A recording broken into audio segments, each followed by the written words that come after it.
আসসালামু আলাইকুম। নতুন একটা ভিডিওতে সবাইকে স্বাগতম।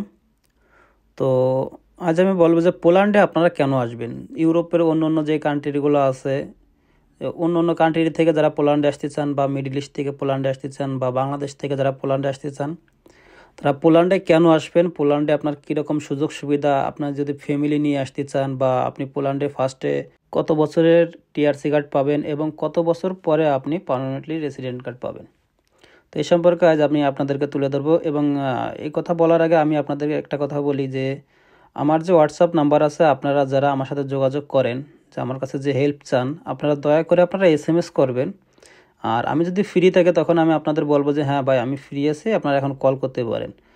তো অনেকে আছে দেখি যে আমারে মানে কোনো এসএমএস না করে সরাসরি কল করে। ভাই আসলে জিনিসটা আসলে কি যে আমরা যারা বিদেশে আছি বা আপনি যখন বিদেশে আসবেন, সেটা বাংলাদেশের থেকে আপনি যে কোনো কান্ট্রিতে আসতে পারেন।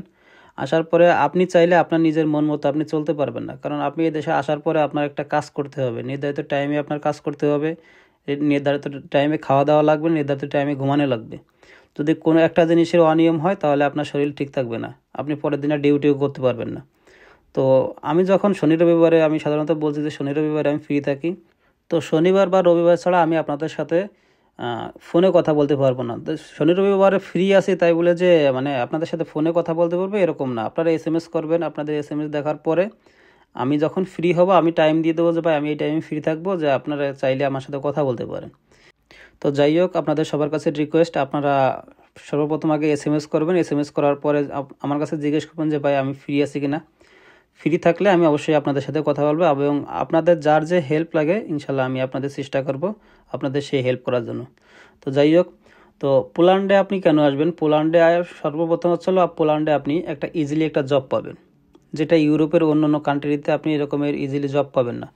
আর পোল্যান্ডে হচ্ছিল আপনার 100% বৈধ লোক, আপনার অবৈধ কোনো লোক পোল্যান্ডে কাজ করতে পারে না এবং পোল্যান্ডের পেপারসও করতে পারে না। পোল্যান্ডে যদি আপনি বৈধভাবে আসেন বা বৈধভাবে থাকেন তাহলে আপনি পোল্যান্ডের সমস্ত ফ্যাসিলিটি পাবেন। যেরকম ধরেন আপনি যদি ঠিক মতন জুস ট্যাক্স পে করেন, তাহলে আপনি যেরকম আপনি যদি অসুস্থ হয়ে পড়েন আপনার এই মেডিকেল সব কিছু ফ্রিতে আপনি মেডিকেল সার্ভিসটা পাবেন। আচ্ছা, এবং পোল্যান্ডে হচ্ছিল আপনার সর্বপ্রথম অনেকে প্রশ্ন করেন যে কত বছরের টিআরসি কার্ড দেয়। পোল্যান্ডে আপনার যে কোনো মানে সিটিতে যদি আপনি অ্যাপ্লাই করেন, আপনার সর্বপ্রথম হচ্ছিল আপনার 3 বছরের টিআরসি কার্ড দিবে। এরপরে আপনি যদি অ্যাপ্লাই করেন, কিছু কিছু মানে আপনার সিটি আছে, সেই সিটিতে আপনার 1 বছর 2 বছরের দেয় এবং কিছু সিটিতে আছে 3 বছরের দেয়। এবং এখানে একটা কথা আছে, কথাটা হচ্ছিল আপনি যে টিআরসি কার্ডটা পাবেন, যে কোনো এক কোম্পানির মাধ্যমে আপনি একটা টিআরসি কার্ড পাবেন। ধরেন আপনি একটা কেবাব শপে কাজ করেন, কেবাব শপ থেকে আপনি একটা টিআরসি কার্ড পেলেন এবং আপনি যদি চান যে আমি কোম্পানি চেঞ্জ করব, তো ফার্স্টে আপনার ইমিগ্রেশনে জানাইতে হবে যে আমি কোম্পানি চেঞ্জ করব। এটা বলে আপনি ইমিগ্রেশনে বলে তারপর আপনার কোম্পানি চেঞ্জ করতে হবে এবং আপনার 15 দিনের ভিতরে আপনি অন্য যে কোম্পানিতে যাবেন এই কোম্পানির পেপারস আবার ইমিগ্রেশনে দিতে হবে। এবং আপনার যে টিআরসি কার্ড, আপনার যে 3 বছর টিআরসি কার্ড আপনারই থাকবে, কিন্তু ডিসিশন চেঞ্জ করতে হবে। আপনি যে অন্য যে মানে কোম্পানিতে যাবেন এই কোম্পানির পেপারস বের করে ইমিগ্রেশনে জমা দিয়ে ওই ইমিগ্রেশন থেকে আবার আপনি যেই সিটি মানে যেই কোম্পানিতে কাজ করতেছেন ওই কোম্পানিতে আপনি ঠিক মতন মানে ট্যাক্স জুস পে সব কিছু যদি ঠিক মতন পে করেন, এই টিআরসি কার্ডের ডিসিশন যে আপনি যে টিআরসি কার্ড আছে বা অন্য কোম্পানিতে গেছেন এই ডিসিশনটা আবার চেঞ্জ হয়ে যাবে। তো এটা হচ্ছে একটা ঝামেলা। তো এটা যদি আপনি ঝামেলা মনে করেন তাহলে ঝামেলা মনে না করলে ঝামেলা না, কারণ এটা মনে করেন যে বৈধভাবে থাকার জন্য পোল্যান্ডের একটা রুলস। তো এটা আপনার টিআরসি কার্ড থাকা অবস্থায় আপনি চাইলে বাংলাদেশে যেতে পারবেন, আসতে পারবেন ছুটি নিয়ে, আপনি যে কোম্পানিতে কাজ করবেন এই কোম্পানি থেকে। এবং ফ্যামিলি কতদিন পরে আনতে পারবেন পোল্যান্ডে আপনি যদি আসার পরে আপনি 2 বছর ঠিক মতন ট্যাক্স জুস পে করেন, তারপরে আপনি যেই কোম্পানিতে কাজ করবেন এই কোম্পানির সাথে আপনি কথা বলবেন যে আপনি আপনার ফ্যামিলি আনতে চান। এবং এখানে কথা আছে আপনার একটা ফ্যামিলি চালানোর মতো আপনার সেরকমের স্যালারি পেতে হবে, মানে সেরকম অ্যাবিলিটি থাকতে হবে যে আপনি একটা ফ্যামিলি নিয়ে আসবেন, আপনার ফ্যামিলি চালানোর মতো সেরকম কোনো অ্যাবিলিটি আছে কিনা।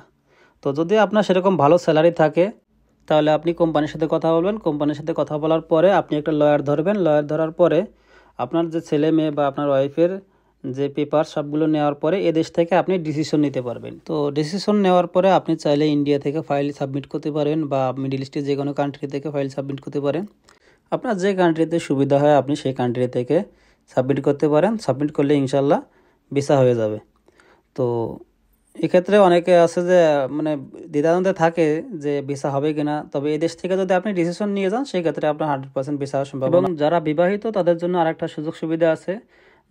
যদি আপনার বয়স 26 বছরের উপরে হয় আর আপনার যদি বাংলাদেশে যদি কোনো ছেলে মেয়ে থাকে, তাহলে আপনি এদেশের গভর্নমেন্ট থেকে আপনি একটা টাকা পাবেন, যেটা বাংলা টাকার 30-40 হাজার টাকা বা 50,000 টাকা এরকমের। তো এটা আসলে আপনার কোম্পানি থেকে আপনাকে একটা পিট 11 দিবে। এই পিট 11কে আপনার পিট 37 করতে হবে। এটা অনেক ক্ষেত্রে আছে যে আপনার এই দেশে বিভিন্ন সিংহ বার বলে বা এরকম অফিস আছে যে অফিসে আপনি পিট 11কে পিট 37 করবেন। তো পিট 11কে পিট 37 করতে গেলে তখন আপনার যদি ছেলে মেয়ে থাকে, ছেলে মেয়ের নাম এবং বার্থডের তারিখ। তো সাধারণত ক্ষেত্রে আপনার এই দেশে যারা মানে অফিস আছে, এই অফিসে যদি আপনি এই ফাইলগুলো সাবমিট করতে যান, পিট 11কে পিট 37 করতে যান, তাহলে আপনার বলবে যে আপনার ছেলে মেয়ে কি দেশে আছে কিনা। এক্ষেত্রে আপনার টাকা নাও পেতে পারেন। তো অনেকে আছে যে এটা অনলাইনে সাবমিট করে দেয়, যেটা এই অফিসে যাওয়া লাগে না, অনলাইন থেকেই মনে করেন যে কাজ করতে হয়। সেক্ষেত্রে আপনার যারা কাজ জানে তারা 50 জলিতে বা 100 জলিতে বা 200 জলিতে নিতে পারে।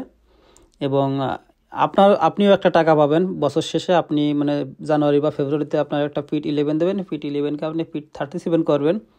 এটার জন্য আপনি একটা টাকা পাবেন। আপনার প্রতি মাসে আপনার কত টাকা আপনার এটা আপনার দেওয়া লাগতে পারে, আপনার পেতেও পারেন।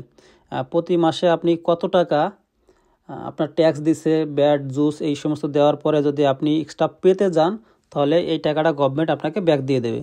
তো সাধারণত যারা কেবাব সেক্টরে কাজ করে এরা আসলে ওরকম ভালো অঙ্কের টাকা পায় না, বা এরকমের কোনো সুযোগ সুবিধা কেবাব মালিক ওভাবে জানায় না। তো আপনারা যদি কোম্পানিতে কাজ করেন তাহলে আপনার কোম্পানি সমস্ত পেপার দিয়ে দেবে, এবং কোম্পানি কখনো আপনার ব্যাট জুস ট্যাক্স বা ইন্স্যুরেন্সের টাকা মারে না। কোম্পানি আপনার প্রতি মাসে আপনি যেই কাজ করবেন এবং আপনার A to Z সব কিছু কমপ্লিট করে দেয়, কারণ এরা 2 নম্বরই কাজ করতে বোঝে না, যেটা আমরা বাঙালি যে রেস্টুরেন্টগুলো আছে বা অন্যান্য কান্ট্রির ইন্ডিয়ান বা নেপালি যে রেস্টুরেন্টগুলো আছে, এই রেস্টুরেন্টগুলো থেকে আপনাদের ট্যাক্স জুস পে নাও করতে পারে ঠিক মতো। সাধারণত যারা অন্য কান্ট্রি থেকে আসেন এবং ওয়ার্ক পারমিট নিয়ে এই দেশে আসেন না, তাদের জন্য তো এই ট্যাক্স জুস পেই হয় না, কারণ তাদের ওয়ার্ক পারমিট বের করতে করতে 1-2 বছর লাগায় দেয়। এবং TRC কার্ড যখন অ্যাপ্লাই করে তখন দেখা যায় যে সারা বছরের টান দেওয়ার পরে আপনার টোটালি ট্যাক্স জুস পে করে 2-3 মাসের। তো এই ক্ষেত্রে আপনারা যারা মনে করেন যে পোল্যান্ডে আসবেন, আমি বলবো যে বৈধভাবে আসবেন, আগে ওয়ার্ক পারমিট নিয়ে তারপরে পোল্যান্ডে আসবেন এবং আপনি বৈধভাবে থাকবেন। বৈধভাবে থাকলে আপনার শরীরে একটা অন্যরকম বল থাকবে, আপনি চাইলে যে কোনো সময় আপনি কোম্পানিও চেঞ্জ করতে পারবেন। সর্বোপরি কথা হচ্ছে কি যে যারা বৈধভাবে থাকে তাদের শরীরে অন্যরকম একটা বল থাকে। আচ্ছা, এখন আসলে আপনি কত বছর পরে পোল্যান্ডে আপনি পেয়ার পাবেন বা পার্মানেন্টলি রেসিডেন্ট কার্ড পাবেন? পোল্যান্ডে আপনার পার্মানেন্টলি রেসিডেন্ট কার্ড পেতে হলে আপনার পোল্যান্ডের ভাষা সম্পর্কে আপনার ধারণা থাকতে হবে, কারণ পোল্যান্ডের আপনার পার্মানেন্টলি রেসিডেন্ট কার্ড নিতে হলে আপনার একটা এক্সাম দেওয়া লাগবে। এক্সামে আপনার 3 প্রকারের আপনার প্রশ্ন থাকবে, সেখানে আপনার দেখে পড়তে হবে, আপনার রিডিং লিখতে হবে এবং আপনাকে কিছু মৌখিক পরীক্ষা নেবে, যেটার আপনার পাস করতে হবে, তারপরে আপনি পার্মানেন্টলি রেসিডেন্ট পাবেন। তো পোল্যান্ডের রেসিডেন্ট কার্ড পেতে হলে আপনার অবশ্যই ভাষা জানা লাগবে। তো যাই হোক, সবার জন্য শুভকামনা রইল, এবং আপনাদের যার যে প্রশ্ন আমাকে কমেন্টস করতে পারেন, আপনাদের সবার কমেন্টসের অ্যান্সার দেওয়ার চেষ্টা করবো ইনশাল্লাহ। এবং নেক্সটে কোন ধরনের ভিডিও পেতে চান সেই ধরনের কমেন্টস করবেন, আমি আপনাদের কমেন্টস দেখে আমি সেই ধরনের ভিডিও করব। সবাই ভালো থাকবেন, আমার জন্য দোয়া করবেন এবং আপনাদের জন্য শুভকামনা রইল। আল্লাহ হাফেজ।